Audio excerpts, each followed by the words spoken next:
The Thanksgiving dinner where my sister-in-law got destroyed.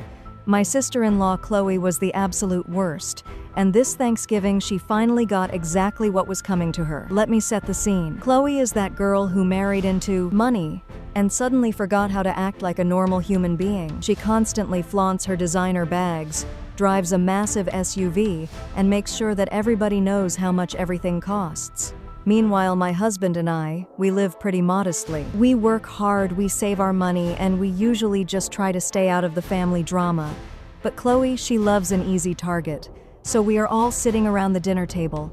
It is completely packed, 22 family members just eating in peace. Out of nowhere, Chloe holds up her expensive wine glass, looks directly at my mismatched plates, and dramatically sighs. She says loud enough for the entire room to hear, "Sarah, honey, it is honestly so brave of you to host, especially on such a tight little budget. I guess we cannot all afford the finer things in life." The whole table just froze. Everyone immediately looked down at their food. They fully expected me to just take it and keep the peace, exactly like I always do. But I had finally had enough. I put down my fork, wiped my mouth, and smiled right at her. I said, "You know what, Chloe? You are totally right.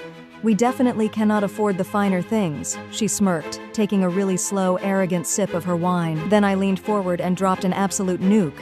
But I said, "We can afford to pay your husband's massive credit card bills," which is exactly what he begged us to do last Tuesday, just so the bank would not foreclose on that beautiful, custom-built house of yours. The silence in that dining room was completely deafening. Chloe's face went absolutely ghost white. She looked over at her husband, who was just staring at his mashed potatoes, sweating profusely. She grabbed her coat, stood up, and stormed right out the front door without saying a single word. I do not usually believe in ruining family holidays, but man, the pumpkin pie tasted so much sweeter after that.